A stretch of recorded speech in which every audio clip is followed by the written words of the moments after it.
Hello বন্ধুরা, কেমন আছো? আশা করি ভালো আছো তোমরা। আমিও খুব ভালো আছি।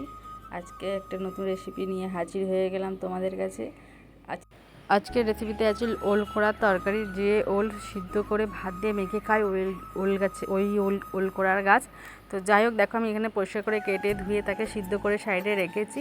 তার জন্য যে মশলাটা রাখবে সেটাও আমি রেডি করে নিয়েছি। শিলেটা খানিকটা সর্ষে কাঁচা লঙ্কা নিয়ে ভালো করে বেটে রেখে দিয়েছি। আর পাশে কড়াইয়ে দিয়ে দিয়েছি তেলটা গরম হয়ে গেলেই দিয়ে দেবো শুকনো লঙ্কা আর কালো জিরে।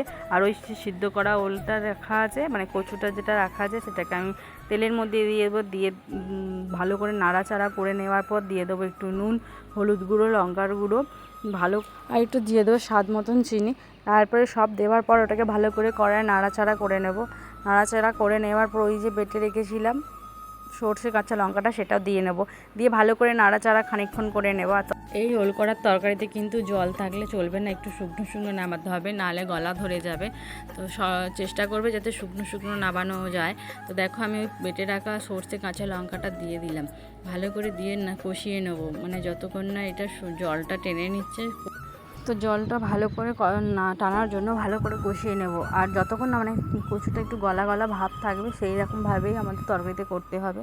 আর তোমরা তো জানোই এই তরকারিতে একটু জল থাকলে চলবেই না, তাহলে গলাটা ধরে যাবে।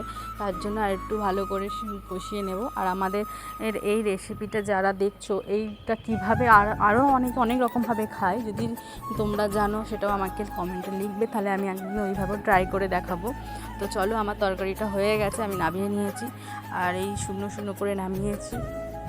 আর তোমরা যারা আমার ভিডিও দেখো তাদেরকে অসংখ্য ধন্যবাদ। তোমাদের ভালোবাসার সাপোর্টে যেন আমি এইভাবে এগিয়ে যেতে পারি। আবার নেক্সট ভিডিওতে দেখা হবে। এখন তবে যাই।